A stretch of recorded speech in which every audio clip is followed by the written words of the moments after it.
My name's Jamie and I'm an addict. Jamie. Yeah, I'm just sort of sitting here and each reading just felt longer and longer, and each sort of reading turned the screw of feelings in my stomach. And this is the sort of reason why I used to use, because I didn't like this feeling. And so I'm sitting here, I'm going to share it with you, and hopefully it'll offload as I go along. So I'll just give you a bit of background. Won't stick in the war story too long, because I think we all know the pain of the past. We all know loneliness and despair, and we all know hopelessness and sort of fear. And for me, it was just highlighted the absolute loneliness of addiction. So I sort of bit of background. My mum had me when I was sort of 16. Dad didn't want a part of that. He was also 16, so he I grew up just a single parent who was an alcoholic for 22 years of my life. So growing up was very difficult. I didn't know that at the time. Obviously, everything just really, as a kid, you just think it's normal and you get on with it. But I do remember feeling different, especially in school, in sports and things like that. I mean, sport was kind of a blessing because it helped me become a part of, because before sport came along, I was sort of sitting on the fringes of society at school and in life, really. So growing up was a bit hectic, and sort of a lot of mum going out on Friday, coming back on Sundays, sort of a lot of time alone, which some of it was very good because you're a kid growing up, so you abused that freedom a little bit, and I did do that. I sort of remember the first time I got left alone. I remember sort of just smashing energy drinks with my friends, and that sort of getting that buzz, and I think we stayed up all night watching Bruce Lee movies, and I think that's one thing that I remember. It was like I guess that now, knowing that was just sort of fixing the feelings that were going on. Obviously I didn't know that then, I was just fitting in. So growing up, it was growing up in addiction, and again, we all know what addiction is like. Everything that came with that. A lot of the stuff I tried to blame and justify why the way I was because of my upbringing, sort of that anger, resentment and blame towards my mum, towards not having a dad, towards sort of things like my sister being born when she was 9, and like crazy stuff like jealousy like that. Sort of used for the first time when I was around 13. At first I pretended, I sort of pretended that it worked, and it kind of didn't. And I just wanted to fit in, do you know what I mean? But I was too scared to let go of control, because for so long, even at that age, I was trying to control everything around me, which I know today was because of fear, but back then I didn't. A couple of weeks later, then that's when I sort of did use properly for the first time, and I remember the shift, do you know what I mean? I remember the confidence, I remember the buzz, I remember sort of being able to speak to sort of girls, I remember being able to speak to my friends, and sort of what I thought is it allowed me to be honest, and before that, because of fear, it held me back in order to do that. So growing up, that's just kind of what it was and what it was like. Using from that point just progressed and progressed. I went to sort of college, progressed there, went to university, progressed there. I did a sort of the unmanageability and the powerlessness starts to kick in now. Sort of went to university. Did 2 years in a HND, moved on to a degree, and then left because I thought working as a bar manager was a much better option at that point, because it was more money, which meant I could use more, and I had sort of better social hours to do so. At this point, the relationships were toxic, and in my using they were very toxic. Violent abuse, verbal abuse, both ways, but mainly, my part of looking at that. I did things that I would never have thought I would do. There was a lot. I grew up watching that stuff, and it was always something I told myself I'd never do, and I went on to do that. Which is sort of that what I identify today is sort of waking up with that feeling of guilt and shame, not really knowing what happened the night before, but knowing that it is not good. What a horrible feeling of that, waking up, just out of blackout and just complete despair and embarrassment, guilt, and then looking at this sort of woman in front of me that's just empty and broken, and then manipulating and sort of getting her to come around and normalising what was actually going on, you know, it's yeah, sick stuff. And so the last relationship that I was in was sort of, you know, the using was out of hand at this point. I was gambling, that was completely out of hand, you know. Not wanting to gamble but couldn't stop, you know, not wanting to use but couldn't stop.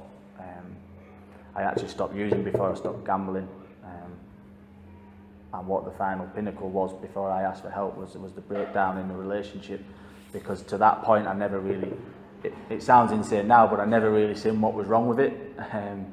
You know, I just thought that we were just having a normal relationship, and you have struggles in relationships. I know now it was very, very sick, and it definitely wasn't normal. And I remember looking on the face where she, you know, she had the bravery to sort of put her foot down and say, I can't do this anymore. And I remember that emptiness in her eyes, you know, and I can feel it today, you know, because what happened at that point, what I now know was a spiritual experience, is that for the first time, you know, I wanted to change. I didn't want to continue living the way I'd lived my whole life. I didn't want to pass that pain pattern on anymore, and keep experiencing those horrible feelings. And I do remember it quite vividly, because I remember sort of sitting on the bathroom floor in tears, just screaming, why? You know, why can I not stop? Why can I not achieve anything that I set out to achieve? Why do I keep hurting everybody around me? Why have I got no friends? Why is my family not speaking to me? You know, all these questions. And the reason for that is because of the damage that I was doing, and my addiction was sort of isolating me and wanted me in that place, and slowly killing me. At that point, you know, that was when I asked for help, and I went to my first meeting the evening that I asked help, you know. And I remember one guy sort of saying to me that if I stick around and do this stuff, you know, I will get a life beyond my wildest dreams. And at that point I thought, oh, okay, yeah, you know, like, you get the niceties in your head, you know, the mansion and the nice girlfriend and all the stuff, the materialistic stuff that was so appealing back then. That triggered my thought when he said that. But then he went on to talk about something which is quite significant, because I remember him explaining that he'd just been to London for a weekend, and he walked around London on his own and didn't feel lonely. And I was amazed, you know, I was like, how has that guy done that? You know, I didn't know why, but I wanted a bit of that. You know, I didn't know why that stood out the most at that point, but it did. And I started going to meetings for a couple of weeks, and I remembered coming out to South Africa 4 years prior. And when I was out here, I got the information that my dad had died. I was in Cape Town. And for whatever reason at that point, I stayed clean, you know. When I found that out, I stayed clean for 2 months whilst I was out here. So I had that association in my head that I could stay clean here. So I thought, I'll come out on a holiday, and I'll go to meetings, and I'll be able to stay clean, and I'll go back, and then I'll make a plan, you know, always coming up with a master plan, still on self-will, like the reading says, you know, still thinking, how am I going to manipulate to get the relationship back? How am I going to manipulate to sort of get my driving license back and carry on doing what I was doing, basically. What I knew at that point, I just didn't want to use and gamble. And I came out on holiday. I think I was here for about 4 days, and I went out for a meal with another member. Some of you may know him, some of you may not. And something happened at that meal. Again, another sort of awakening. You know, he sort of said to me, "What is 3 months out of your life? You know, from treatment to addiction. You know, you've been 12 years in addiction. What is 3 months?" And when I heard it like that, it made it sort of doable. You know. And so I went into treatment the sort of next day. And treatment, you know, what's nice about this meeting is you all know what treatment here is like at House on the Hill. Lots of realisations, lots of re-surrender, which, you know, the first 3 months, it was there. I was surrendering, I was doing what I had to do, but in the back of my mind there was still the master plan. You know, there was still that I need to go home and get the house and get the missus back and, you know, continue working and making these lifestyle changes that I thought were going to fix the problem, you know, because I still didn't really identify yet that the problem was me. Until I did the life story, you know, that stands out for me. When I did my life story and got the feedback, was the first time that I seen me for me. You know, I never seen what other people seen of me until that point, and that it broke me. You know, I remember sort of breaking down and crying and just sort of not wanting to be that person anymore. And that was hard to take, and then obviously followed on with a step forward, you know, taking responsibility for everything else and clearing the wreckage of the past, and then moving through the rest of the steps. All this time the master plan's in the back of my mind, and I remember being in a concern group, and I was deputy house leader at the time, and I remember speaking to the house leader, still it's manipulation, right? But I thought in myself, right, I was being honest, and I thought I'll tell this guy because then I'm being honest, and then, you know, I'm working my program. And I told him my plan about what I was going to do when I got home, you know, about an hour before concern group. And then we went to concern group, and of course his hand went straight up and sort of disclosed this plan, and it was literally what I've just shared. And the concerns then came left, right and centre. I was asked to come back for it and do another 3 months, and I really didn't want to do it. I felt like I knew better. You know, there was a moment there of sort of taking my will back, but really believing that I could do it. You know, a little bit like always believing when I used to promise people that I would never do it again. I really believed that I wouldn't. To then go and do it again either the next day or the next week. It's so cunning and so believable when you're in it. But at that point, you know, I did, something again happened, and I surrendered again, and I just said okay, and I had to go back to the UK for 9 days, and I came back out for another 3 months. Did another month in treatment, and you know, the reason that I came back, I believe, is because it was the first time I connected with the program. You know, when I came back, it was the first time that I actually helped somebody else in recovery. You know, I actually practiced step 12. I'd wrote the steps, but I hadn't practiced them, and I practiced step 12, and I understand what it was all about. You know, I understand the rewards of helping others, and it changed things in that moment for me. And the time after that, you know, I spent the first 3 months wanting to go home, and I spent the last 10 weeks not wanting to go home, you know, because this became my safe zone, and you guys became my sort of fellowship and became my family, and understood me, and I felt safe. You know, I could be honest, and you understood. And I remember coming up to leaving, and that fear coming back, because I had to go home, and I was scared. You know, I was like, what is it going to be like? You know, are you guys going to be there? You know, and people had told me, yeah, there's meetings, but I couldn't really grasp that it was just going to be the same. And it probably wasn't. You know, what I know today is it really wasn't.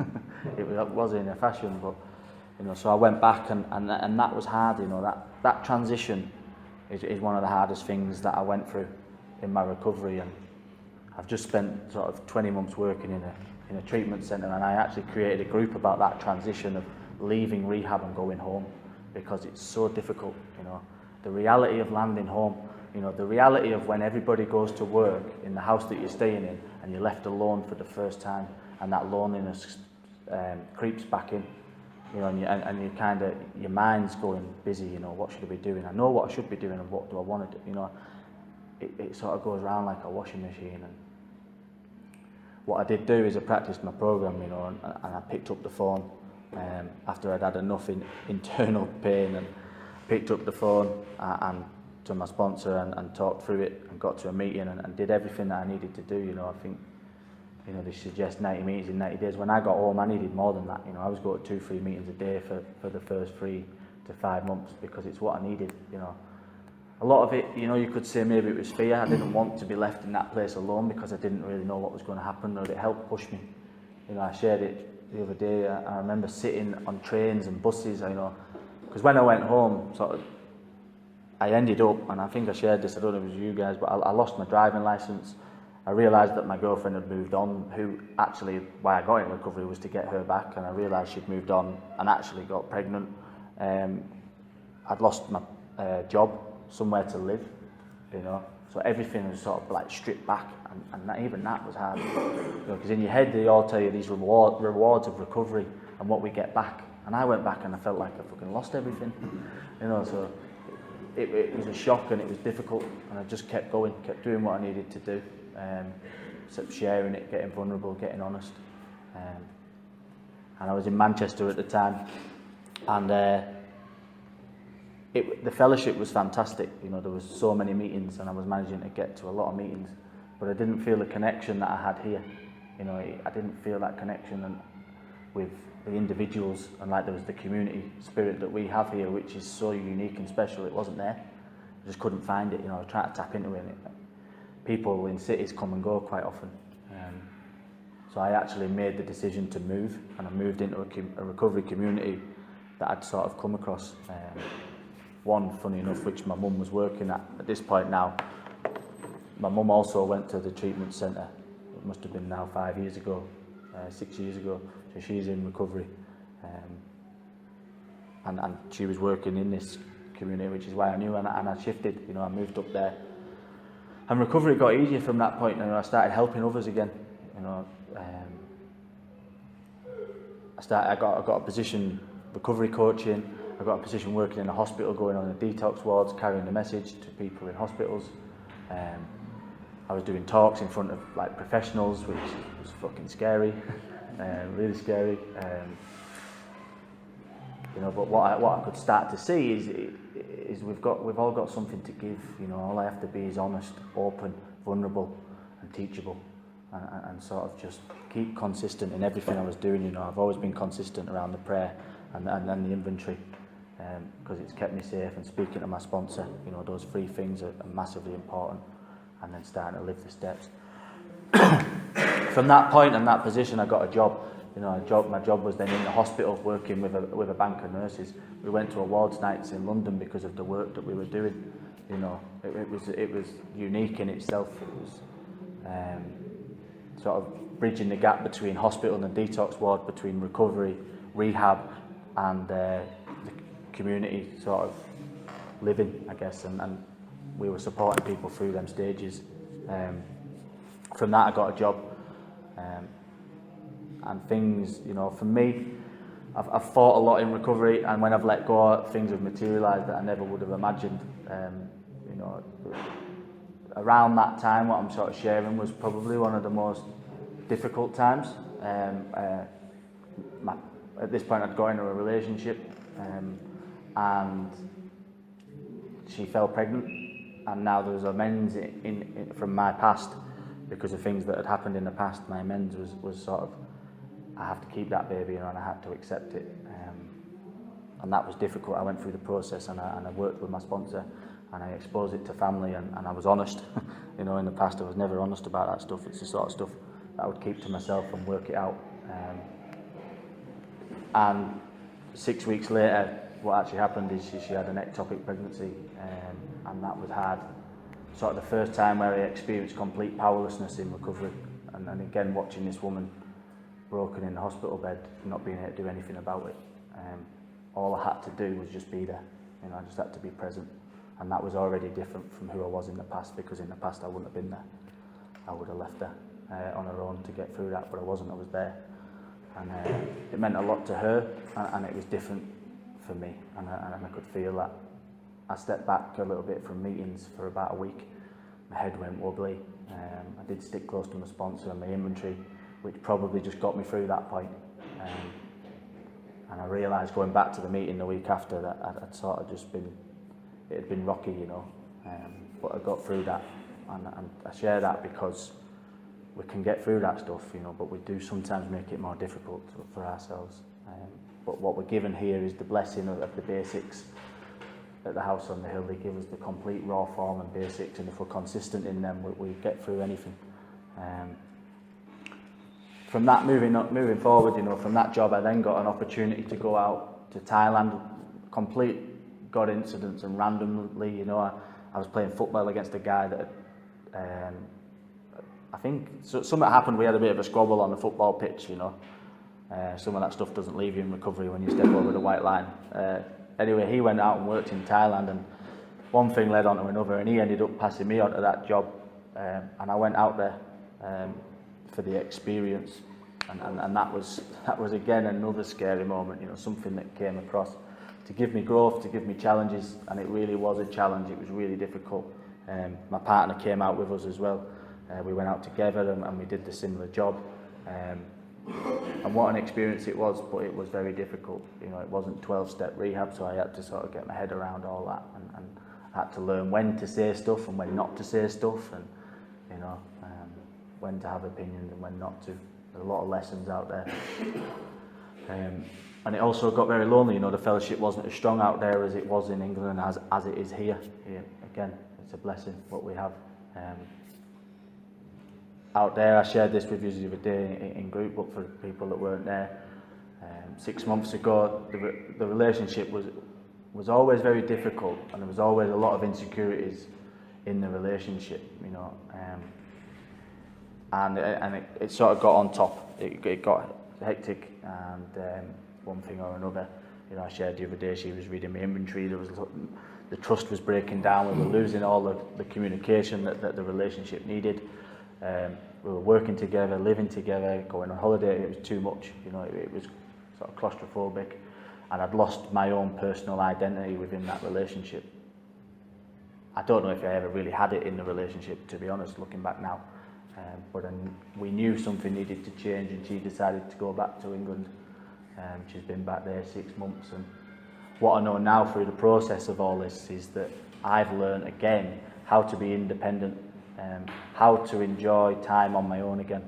You know, that loneliness that I shared of in the past, you know, I don't have that anymore. And I did experience it 6 months ago for 2 or 3 weeks when she did first leave. I experienced that despair, that hopelessness. I was, you know, asking them questions. I've done it again. You know, I've broke another relationship. I've hurt myself. You know, I've let myself down. I've let her down. You know, all that stuff that goes on. And we continued. You know, and I continued with communication, action. You know, being consistent. You know, being honest, being open. And that, I don't mean that just in the relationship, but all the stuff from the past that I was doing, the lying, the manipulating, the dishonesty, I have to change all that, and I have to apply the action in being honest, you know, being reliable. You know, what big thing, being reliable. I let so many people down in addiction, and today I don't do that, you know, because I practice this stuff. One of the biggest things I want to share with you, and I'll finish on this, you know, I mentioned my dad, a lot of anger, a lot of resentment, you know, not being there, you know, never having a father figure, never having a male figure really in life. It was obviously at the top of my resentment list in my step 4. I didn't really know how I was going to let that go, because it was real, you know. And I did that with Caleb, and he said, this is a justified resentment. You know, your part is this, this, and this, which had panned out in relationships, but the majority of it is justified. And I remember the anger, and a lot of my using was fueled with anger, and a lot of my emotions that came out was anger around this, you know, that it was something that I'd always blamed, you know. And there's a lot of anger and resentment towards my mum, right, and that's ongoing, you know. I won't go into that, I ain't got time. That's another time. We've never had a very sort of relationship that's just clicked yet, you know. I say yet because this recovery works miracles, but back to the resentment, and after I'd been in treatment for 5 months, I went up to the Pretoria Convention, and I was sitting in a chair, you know. Now, this guy let me down, yeah, completely. And I remember I'd done the step 4, and I'd said to Caleb, yeah, I've let that go, you know, as we do. In my experience, not that easy. And I was sitting in this chair, and the lady shared how, you know, she had this really good relationship with her gran, right? And I kind of got that because I did too, you know. I've got a fantastic relationship with my gran. So she got me on the identification already, so it gripped me, you know, this share. And her uncle was horrible to her. I think somewhere, don't quote me on her share, but there was some kind of like anger and abuse when she was younger. And she couldn't let it go, you know, the resentment was overpowering. And he actually died before she got into recovery, you know. And when she got into recovery, you know, she went to the graveside to bury somebody else, who ended up getting put next to this grave. And she shared how when she was there, she realised that her uncle was an addict and an alcoholic, as was my dad, right? And she shared how she was sorry that he didn't hear the message, that he didn't get the opportunity that we have in here, he didn't get the opportunity to leave this sickness. You know, we have a blessing. We are able to escape this sickness. You know, we have been given the opportunity to never use again and to not continue hurting people and passing that pain pattern on. And I remember hearing all that, you know, and she said, and I just broke down, you know, because it was the first time I'd let go of that resentment. And I'd seen people suffering from this disease that had done me wrong, but I'd done so many others wrong. You know, but today I don't need to do that. You know, I can be a better person. I can carry the message. I can help others, and I can continue to sort of live this program in my life. And I think that probably leaves it at a good point, so I'll leave it there. Thank you.